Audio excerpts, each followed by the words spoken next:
I'll always bring it up for anyone who needs to check it out on their own. There's a website called nslookup.com. Check it out. I'll put the link in the chat and just do your own homework, do your own research, check it out for yourself, and you're going to see a result. It's either going to be low, medium, or high. So I put the link in the chat. And when you click that link, put in your domain, put in your website. Just put in your website there and you can check any website in the world. That's open source.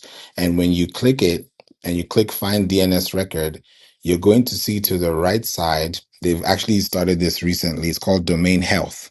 So it's going to tell you what your domain health is. And when you check your domain health, it will tell you whether you are low risk, you're medium risk, or you're high risk.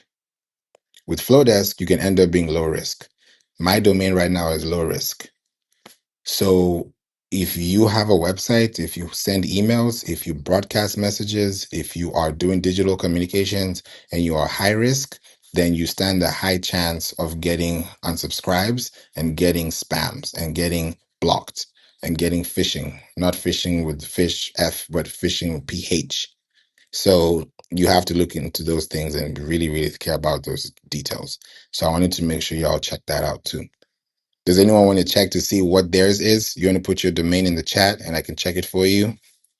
If you're not able to do it on your own, I can do it for you right now. Put your domain in the chat and I'll tell you what it is. And then you can check it out on your own and then you can get to see what those results are as well. Does anyone want to go? You can put in the It's chat, fire too, favorite. Yeah, I like that too. right? It shows you a lot. It definitely shows you a lot. This is a tool that if I use and I'm seeing your website, I can tell whether you have your website connected to Google or not. I'll be able to tell just because of what I see here. I won't have to even be on your website to see. I won't have to even log in because I can see what Google can see. And that's what you want everybody else to see so that you're also Just in put that. hers in there, favor. If you want to do Judith, she Let's put her. do it. So Judith put hers and then Titsy as well did. Okay, perfect. So thank you. I'm going to start off with Judith's as well. So pmtrockford.com. Shout out to pmtrockford.com. Let's go. So I've put in the website and now I've hit find DNS records. Okay, so here we go. I'm going to analyze these two. What I've noticed is that with PMT Rockford, your domain is medium risk. So you have 2 out of 3 that are valid.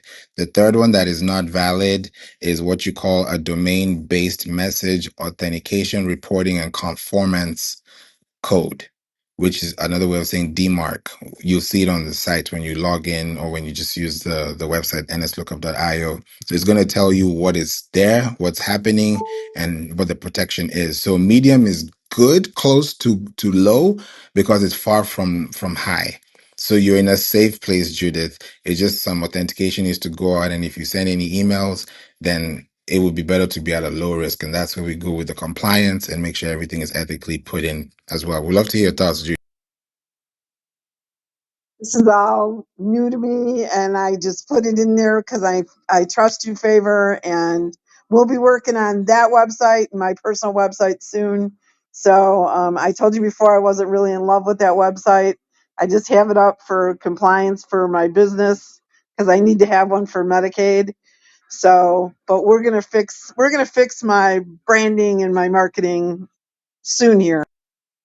Looking forward to it, Judith. Thank you. Thank you so much for sharing this. This is good. Okay.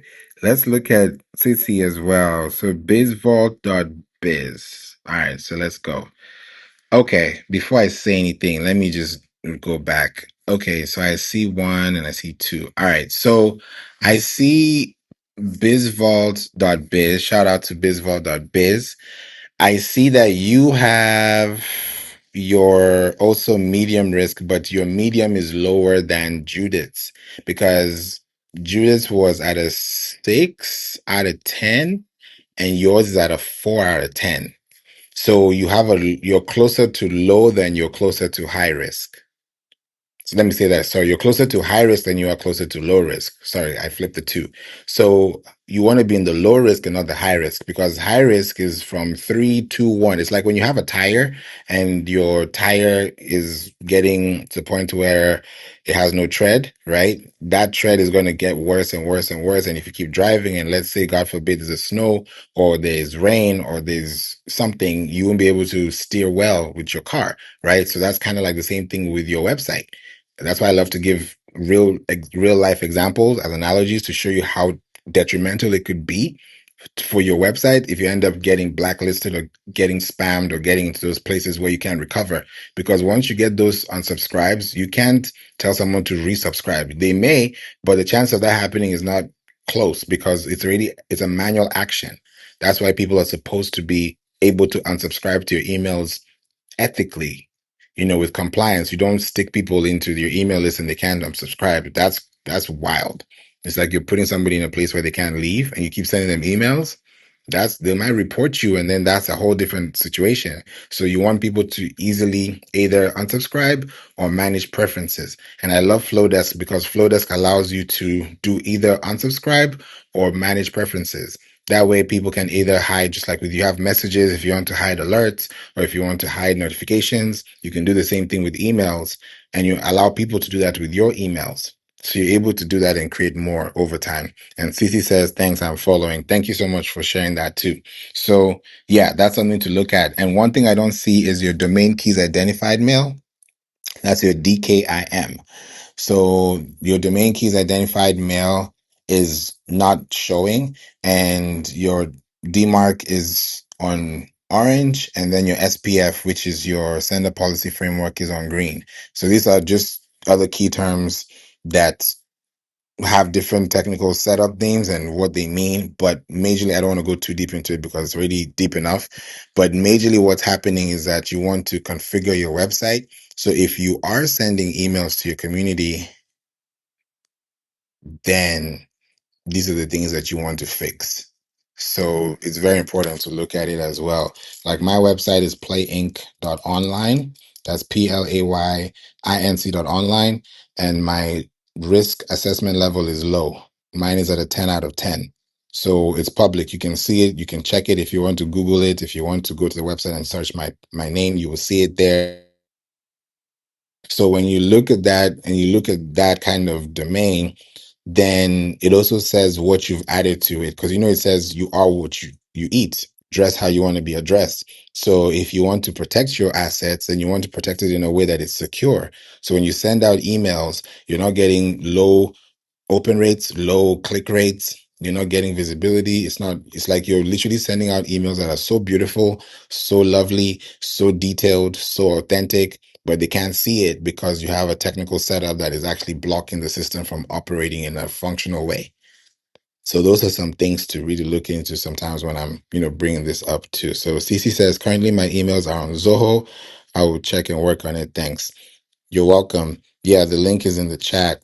You just sign up, start it today, and you just never know. And Stack, definitely, Flowdesk is one platform that I can see definitely you doing a lot, because you also do YouTube videos as well. And with YouTube videos, you can put thumbnails there. So imagine you have a playlist of videos and you have content that you want to put on there. People are receiving your emails, and then in the email subject line, it says brackets video. And then you have all the videos on YouTube and it's coming in your email. Just imagine sending that consistently. It makes sense. If you think about YouTube back in the day when Vivo was there, and you subscribe to an artist channel, and Vivo, and I'm sure it's still there, but it's not as much as it was back in the day with music. When somebody dropped a new track, let's say Nicki Minaj, Drake, or whoever it is dropped a new track, Kendrick dropped something new, Beyonce dropped something new, and you get a notification in your email that this artist, it will say like Rihanna Vivo, or it will say Drake Vivo, submitted or posted a channel or posted a video,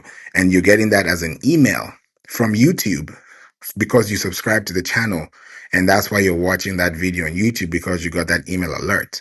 So imagine doing that for your website when you submit a new podcast, when you have a new episode, when you have a new blog, when you have a new award. When you have something that is actually worth something to share with people, that email is documentation, and that allows you to actually pass through and become more of an asset than just someone that's just posting or contenting because you want to put content out. So that's what I would say about that as well. So Stack, we'd love to hear your thoughts on that before Nah, we nah, come to yeah, of the course. I think that would be a good idea, bro, to have all that simultaneously blasting out, going crazy. I'm gonna look into it, bro. You know, flow desk. I don't really care. As I told you, favor, I don't really care for the email part, bro. But I'm gonna look into it. I'm listening to what you're saying, so I'll look into it, bro. Appreciate you, Stack. Thank you so much for the question. Dr. Ali, we'd love to hear from you too. Thanks for being here. Questions, contributions, suggestions, the floor is Hey guys, it's nice to meet you as well. Just a quick question. Just I've been thinking like quite a while now, like for 3 to 4 weeks. Um, do you think like OpenAI and Claude Code they're gonna be able to do like a lot of services as well in future? Not right now, but I mean if they build up those intelligence and everyone gonna build their website or services even with those tools, probably it's quite easy to do a security check or SEO optimization or whatever in website level. How do you feel like in your industry? Do you feel like threatened about these things, or do you have any strategy? What are your mindset? Because I don't work in your industry at the moment, but I feel like these like OpenAI and Cloud Code, it's not only LLM based or knowledge based, but they're trying to take over the design world, like Lovable, Base 44, they're releasing features like in 3 months and some of the companies just go bankrupt. What is your thought on that as a like leadership in this industry? That's a great question, Dr. Ali. Super great question. Thank you for bringing this up. This is something that I'm seeing consistently. And I've always said this, that we're in a time now that we need to own our property. We need to own our land online. We need to own our assets. We need to own our proprietary information. We need to own our content. We need to trademark our content. We need to copy it. We need to make sure that it's right. It's done in a good way, because if you think about where we're going, like you said, with AI is just picking up anything and everything under the internet.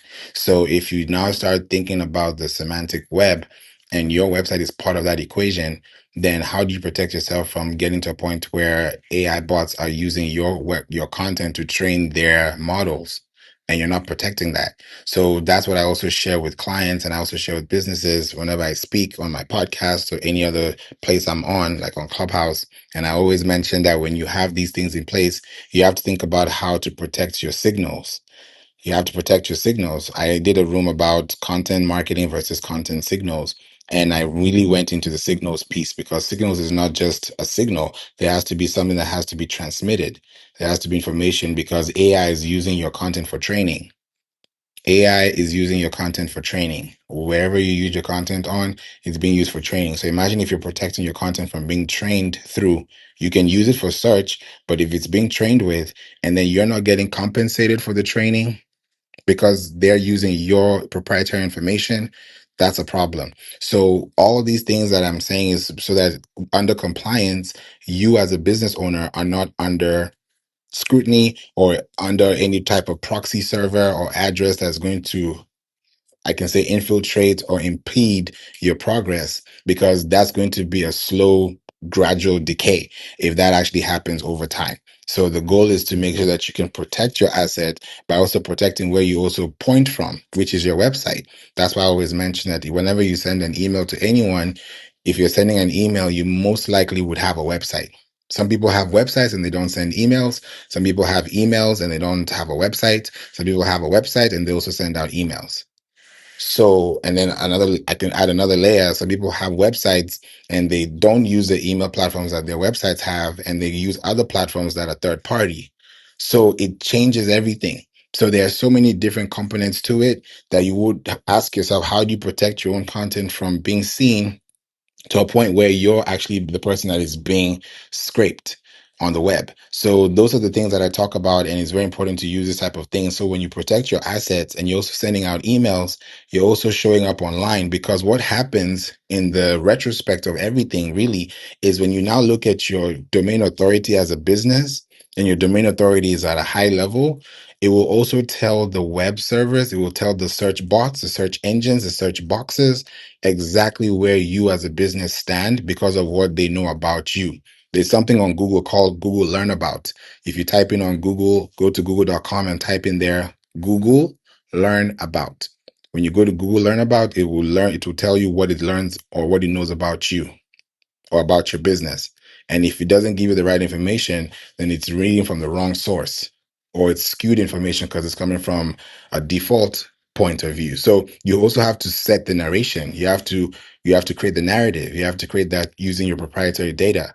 So that's where it now gets a little complex, but that's what we do with clients to make sure that within amounts of time that they're spending online, they're not losing, because these are the kind of information that will help them scale. And when they now send emails, they don't look like they are spammy. They don't look salesy. They look professional. They look authentic, and they look real. And it's actually a real person that's talking to them and not a bot. So it changes everything, because yeah, you can use AI, but there has to be that experience and that touch. And that's why there's now a whole spam update with Google. Google made a spam update in March, and they made a discovery update in February.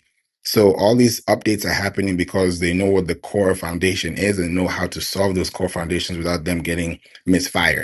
So that's the whole point of doing this type of things, to protect yourself from the Mhm. framework. And then also, Favor, I was gonna say, ain't nothing like the human touch. Human touch is the last touch, bro. Y'all gonna be using AI, you can use it, but people gonna be looking for that authentic touch, so you can authentically connect with people. So I'm glad we talking about that, Favor. People gonna use AI, but I feel like they're also gonna want that human connection, and don't ever forget about it when it comes to your business and putting that part in it. Yes, we can use it to market ourselves and grow ourselves on different levels, but don't forget about the actual authentic human part too. 100%. Thank you, Stack.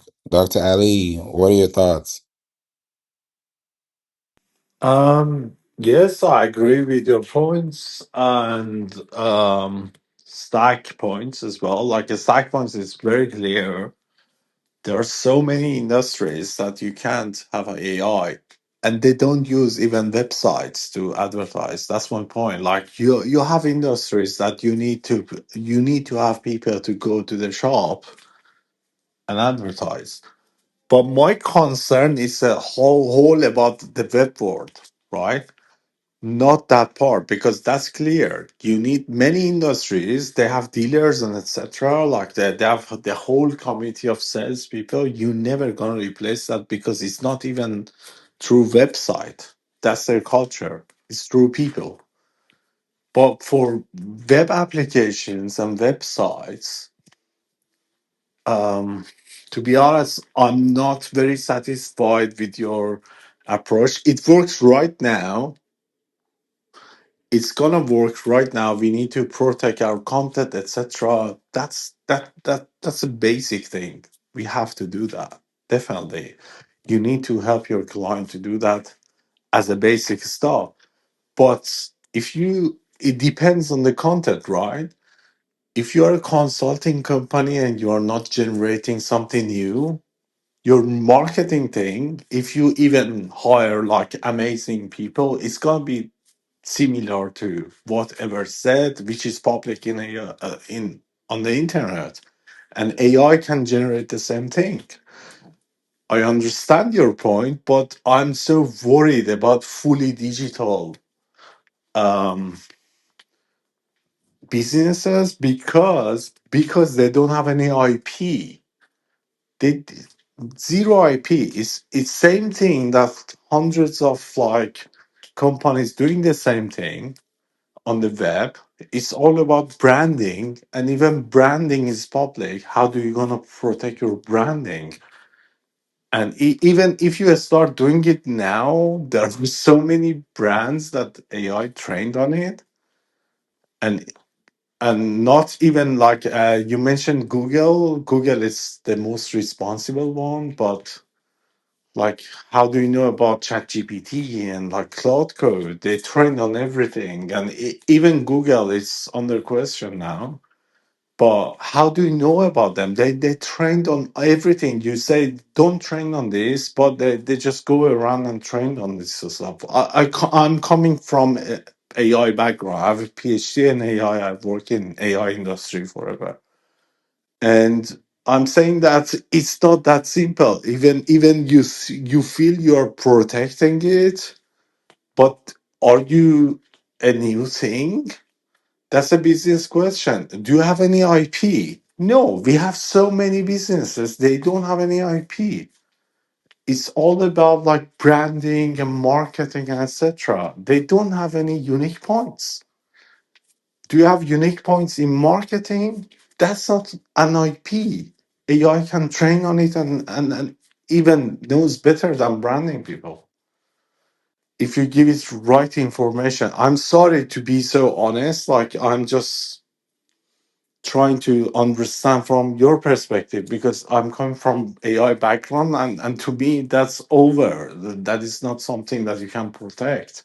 Even you try to stop chatbots, it's already trained with these things. Like, we had maybe billions of business tried any type of marketing in the world. If you come up with something new, it happened before. So the AI can also consider that. So as long as your business is not generating a new innovation or IP, marketing and business can be regenerated, to be honest. Like, I feel like AI can do that. Quite frankly, of course, you need people to engage with people. Many industries, they only, as my industry, nobody follows Google ads or any ads. They rely on people because it's millions of dollars contract. They never gonna follow like Instagram ads. But if you are in a position that you just rely on the ads on users, I'm not sure how you're gonna survive because AI can do end to end. That's my opinion. Just I'm trying to understand this bit. Yeah, thank you, Dr. Ali, and thanks for being here as well, Lance Turner. I want to go a little bit technical so that you can also see that point of view, because I was not talking about ChatGPT generated blog content, which could be slob if it's not done well. I'm looking at it from under the hood under voluntary compliance. And this was a standard that was developed in 1994 when you think about the robots text file. So when you think about robots in itself, right, as you mentioned, AI is training and doing all these things, but websites are literally at vulnerable capacity to get scanned and webs crawled if they don't protect themselves from. Of course, you can do the most you can. I'm not saying that that's going to be the ultimate lock and now you're super master locked in. No, but when you have precautions to take into consideration and you're looking at it from the point of view of communicating with web crawlers, whether they're AI bots or search engines, you have to create directives. And that's where your robots text file comes in, because that's what's telling pages and files about your pages, which should be allowed or forbidden to access on your website.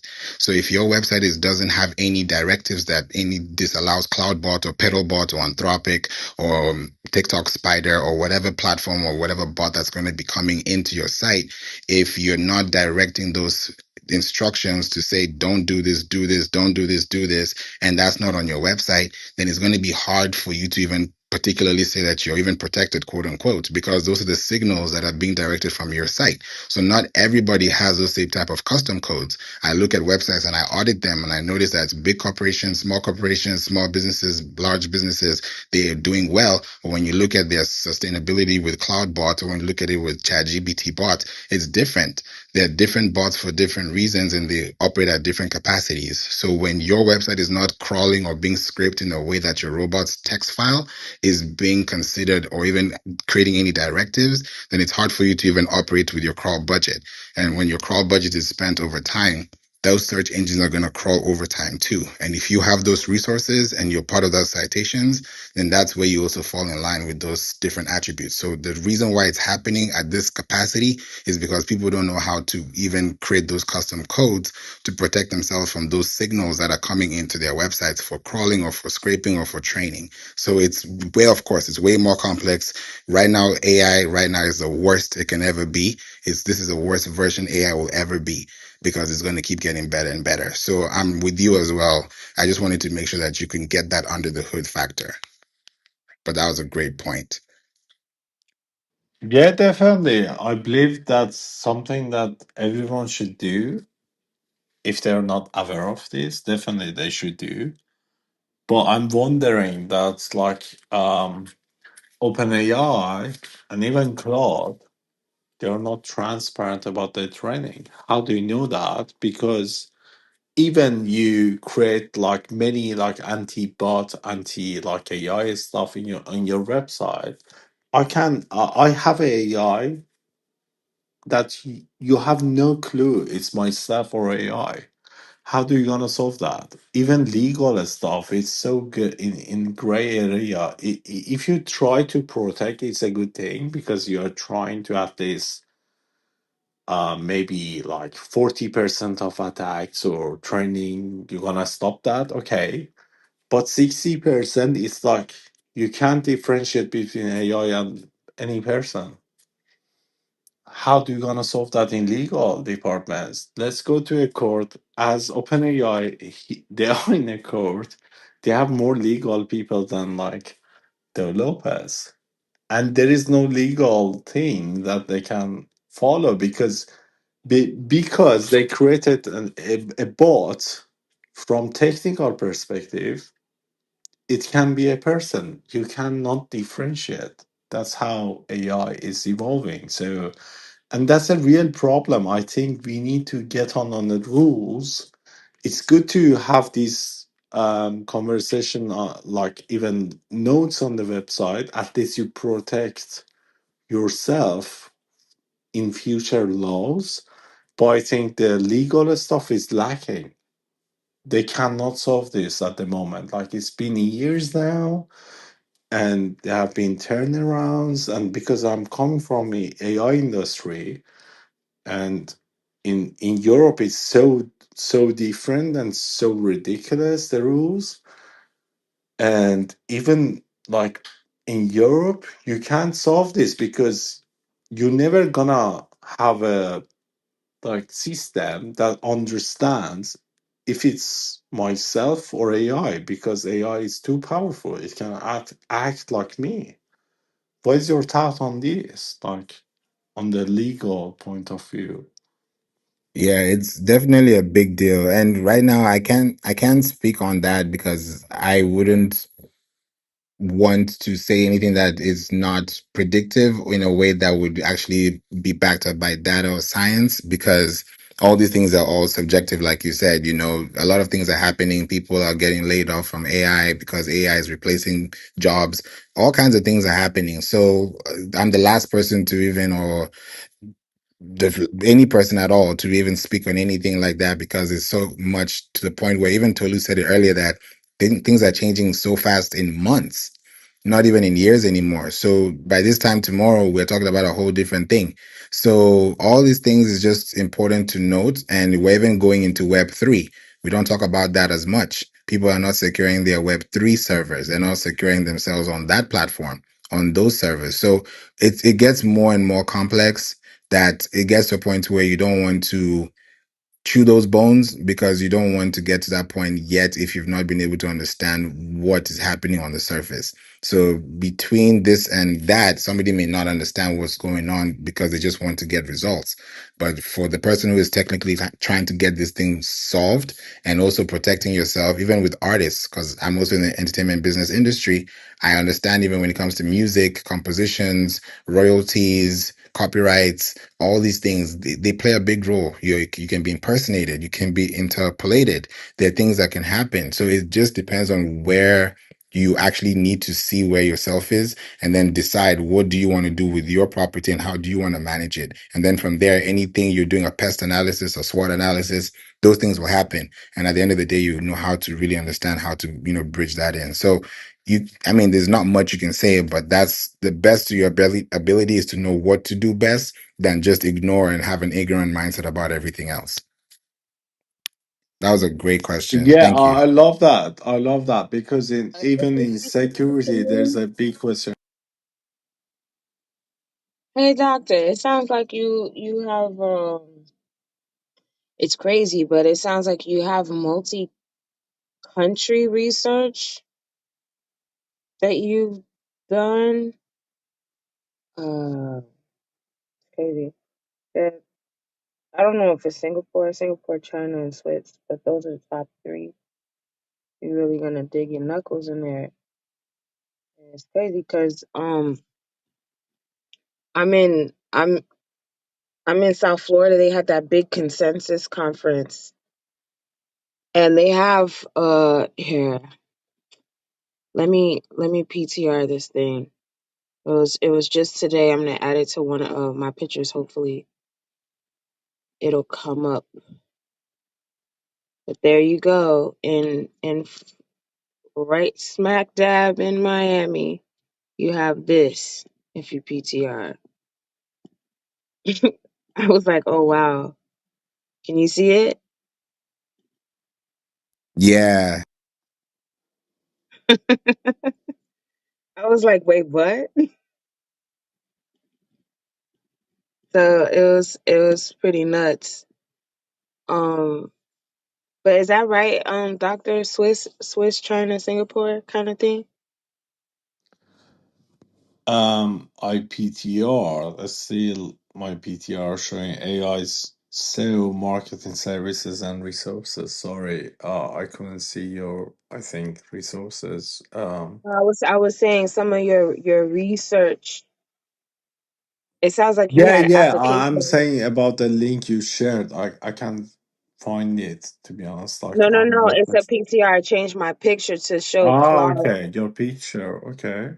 Yeah, to show Claude's big old statue Shorts. logo on the Okay. on the corner Mm. of the It street. looks like a Ferris wheel.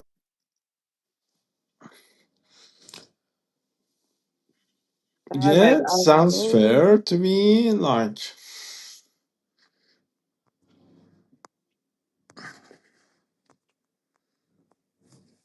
I think they're overlapping, but they can be different. Doctor, I, I feel like they're overlapping, but they can be different you know in they what you know they sense? signed a joint venture between Anthropic and OpenAI, right? Yes, and Croak as well. So Yeah, so one is Microsoft, the other one is SpaceX AI. yeah, And yeah, so people think XAI and SpaceX are separate, but they have a joint holding at one point. Um, no, and they're the that's same shit. Yeah, it's just same dodging shit. tax from Elon Musk, right? So Yeah. I agree with all of that, but my point was about like how can I say that I before understand. I Instagram. understand your point. Your point was very valid. It's like you can't. It's hard for you to make a legal case on one thing versus another because you don't even know if who you're fighting against or who took your information or who you spoke to or what interacted with you is a Mhm. human or a bot, and they embed so many things that it's like they have all these different programmed algorithms to do things you don't even understand or don't even know that's going on in the background when you use these applications. That's what I got from what you said. Is that not right? Yes, that was right, but that happened in social media like Instagram, TikTok. They did the same thing, but in different level. I didn't get your like goal. To be honest, I understand what you're saying, but I don't get your goal. Like, i what asked is you the I asked yeah? you earlier if you studied um research in from Switzerland, Mm. Singapore, or China? That's what I was asking. No, I didn't do any Switzerland or China. I did like most of my academy and like industry level in UK. Oh, okay. And I have this tension when I talk to like even European countries, they are so conscious about that. I work globally, by the way. I have teams in North US, Canada, and like I manage like all AI teams across the board, even Singapore. That's what I thought. You would have had to touch Yeah, Singapore. I'm touching even with clients. That's my problem because, like, if you go to France, for example, presenting a high tech thing, they're gonna freak out. And you should just not present a high tech thing. You just need to present something that okay, it's average tech. People they can